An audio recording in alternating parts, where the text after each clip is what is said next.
15 വർഷം മുൻപ് ഇസ്ലാമിൽ നിന്ന് ക്രിസ്തുമതം സ്വീകരിച്ച ഒരു സ്ത്രീക്ക് പുതിയ തിരിച്ചറിയൽ കാർഡ് നൽകണമെന്ന് പാകിസ്ഥാൻ ദേശീയ രജിസ്ട്രേഷൻ അതോറിറ്റിയോട് ലാഹോർ ഹൈക്കോടതി.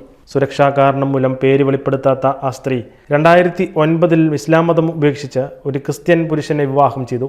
ഔദ്യോഗിക രേഖകളിൽ മതം ക്രിസ്തുമതം എന്ന് മാറ്റം വരുത്തുന്നതിനായി ആവർത്തിച്ചുള്ള അപേക്ഷകൾ നൽകിയിട്ടും national database and registration authority ഉദ്യോഗസ്ഥർ ഇത് അംഗീകരിക്കാതെ വന്നതോടെയായിരുന്നു ഇവർ നിയമപരമായി മുന്നോട്ട് നീങ്ങിയത്. ഉദ്യോഗസ്ഥരുടെ ഈ നിലപാട് മൂലം ഇവരുടെ കുഞ്ഞുങ്ങളെ സ്കൂളിൽ ചേർക്കുന്നതിൽ ഉൾപ്പെടെ നിരവധി പ്രതിസന്ധികൾ നേരിട്ടിരുന്നതായി ഇവരുടെ അഭിഭാഷകനായ ലാസർ റഖ പറഞ്ഞു.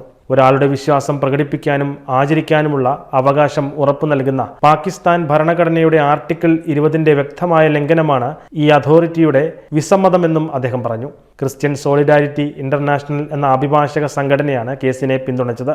സ്ത്രീ സ്വന്തം ഇഷ്ടപ്രകാരം മതം മാറിയെന്നും മാമോദിസ സ്വീകരിച്ചെന്നും ക്രിസ്ത്യൻ ചടങ്ങിൽ വിവാഹം കഴിച്ചുവെന്നും രാഖ കോടതിയെ അറിയിച്ചു. 2024 ഒക്ടോബറിൽ അവർ വീണ്ടും തന്റെ രേഖകൾ ശരിയാക്കാൻ ശ്രമിച്ചപ്പോൾ ഉദ്യോഗസ്ഥർ ഇസ്ലാം മതം ഉപേക്ഷിച്ചതിന് ഇവരെ ഭീഷണിപ്പെടുത്തുകയായിരുന്നു. എന്നാൽ ഇക്കഴിഞ്ഞ ജൂലൈ 1 ജസ്റ്റിസ് ഷാഹിദ് കരീം ഈ കേസ് പരിഗണിക്കുകയും ക്രിസ്തുമതം അവരുടെ മതമായി കാണിക്കുന്ന ഒരു പുതിയ തിരിച്ചറിയൽ കാർഡ് സ്ത്രീക്ക് നൽകാൻ ഉത്തരവിടുകയും ചെയ്യുകയായിരുന്നു. പാകിസ്ഥാനിൽ മതം മാറുന്നതിനെതിരെ പ്രത്യേക നിയമമൊന്നുമില്ലെങ്കിലും ഇസ്ലാമിൽ നിന്ന് മതം മാറിയവർക്കെതിരെ പലപ്പോഴും അക്രമ ഭീഷണികളും ദൈവനിന്ദാ നിയമപ്രകാരം നിരവധി കള്ളക്കേസെടുക്കുകയും ചെയ്യാറുണ്ട്. വർഷങ്ങൾ നീണ്ട പോരാട്ടത്തിനൊടുവിൽ വന്ന കോടതിയുടെ ഉത്തരവ് കുടുംബത്തിന് ആശ്വാസം പകരുന്നതാണെന്നും അഭിഭാഷകനായ രാഖ പറയുന്നു.